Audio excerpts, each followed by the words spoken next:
Dans l'une de mes publications, j'ai parlé du fait de se sentir abusé. Se sentir abusé, c'est vraiment un sentiment d'échec, un manque de confiance, un ressenti extrêmement négatif qui atteint l'estime qu'on a de soi. Parce que souvent, on veut être serviable pour se faire accepter par les gens. On veut toujours faire plus pour faire plaisir. Parce que ça, on n'y peut rien. C'est depuis qu'on est enfant, c'est depuis qu'on est bébé, notre plus jeune âge, qu'on cherche à faire plaisir. Et c'est vrai qu'on a bien été dressé par nos parents qui nous poussaient à leur faire plaisir. Et voyant le résultat sur leur visage, le retour qu'on avait, c'est devenu automatique.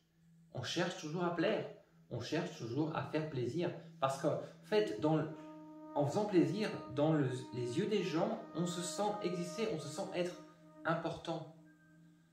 Donc, on fait plaisir. Et justement, c'est là que l'abus s'introduit vicieusement et où l'on va donner plus que ce que l'on veut, plus de temps, plus d'amour, plus de finances, plus de choses, plus de nous-mêmes. C'est pour ça qu'il est important de prendre conscience de ce fait et de ne pas accepter. De ne pas accepter de répondre à un coup de téléphone parce qu'on n'a pas envie. De ne pas accepter de dire oui, je viens t'aider parce qu'on n'a pas envie.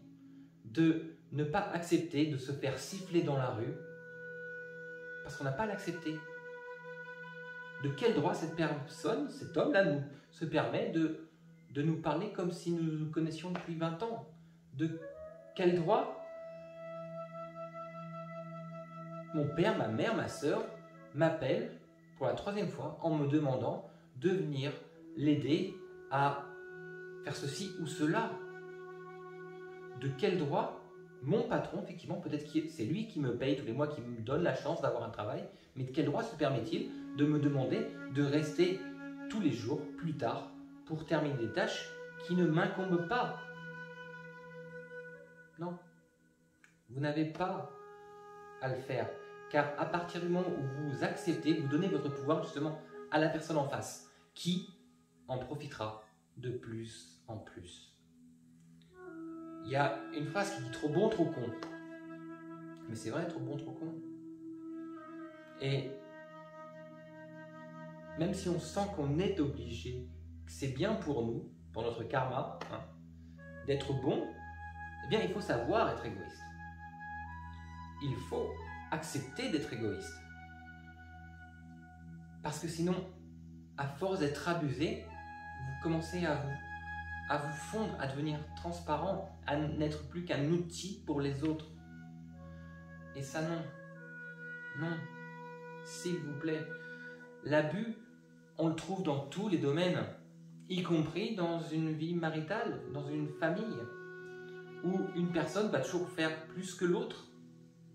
La personne qui fait plus que l'autre ne dit rien, fait ce qu'elle a à faire, mais au fond d'elle, elle se sent abusée. Elle sent que c'est pas normal, c'est pas juste. Elle n'ose pas le dire, elle n'ose pas en parler. Si vous êtes dans ce cas,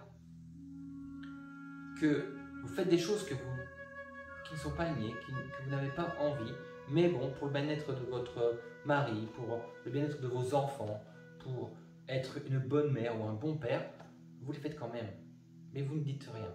De temps en temps, vous plaignez un peu, mais vous éteignez ça aussitôt pour continuer à faire ce que vous... Parce que vous estimez que c'est votre rôle. Bien non. Non, parce que votre vie, pensez à vous, pensez à votre être, pensez à votre âme. Elle ne mérite pas ça.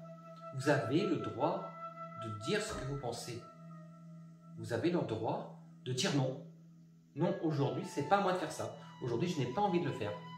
Ça fait des années que je le fais, que je ne dis rien. Par contre, s'il te plaît, aide-moi. à ton tour, tu peux faire quelque chose. Parce que si vous ne le faites pas, vous allez subir ce que votre âme vous fera. Parce qu'elle n'accepte pas. Votre âme est là pour expérimenter des choses, pas pour faire toujours la même chose, pas pour répéter toujours le même geste tous les jours et subir les dires, les ordres de personnes X, Y.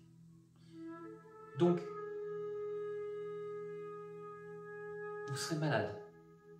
Vous allez avoir des douleurs dans le dos, des douleurs dans les jambes, des douleurs dans la tête. Ces douleurs seront provoquées par justement cette frustration de ne pas dire les choses, de ne pas être qui vous êtes, de ne pas assumer ce que vous êtes. Et peut-être qu'à un moment, vous allez vous retourner totalement, faire un switch total en disant j'en ai marre de tout ça, j'en veux plus de tout ça, j'arrête.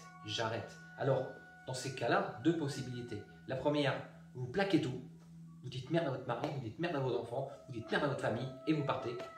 La deuxième possibilité, vous en avez marre de la vie. Et là, par contre, c'est pas marrant.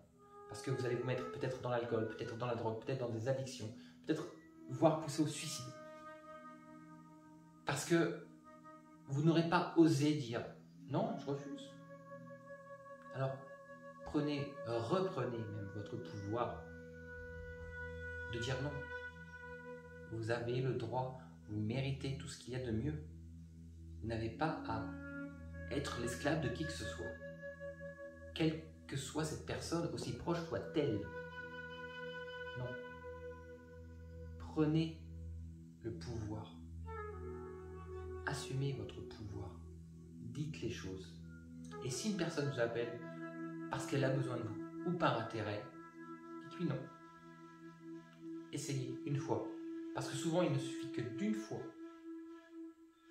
de prendre confiance pour ensuite toutes les choses soient plus faciles, fluides et que ces personnes ne viennent plus jamais vers vous par intérêt. Juste pour partager, pour échanger, pour avoir votre avis, mais pas par intérêt, pas dans leur intérêt. Parce qu'à partir du moment où une personne vous contacte dans son intérêt, elle est dans l'abus, elle abuse de vous, elle abuse de votre gentillesse, elle abuse de votre personne, de votre être. Non, ça n'a pas à être comme ça, ça n'a pas à être comme ça. Prenez votre pouvoir, sachez, apprenez à dire non, ayez confiance en vous. Vous n'avez pas besoin des autres pour exister, vous suffisez à vous-même. Que le meilleur vous arrive, merci.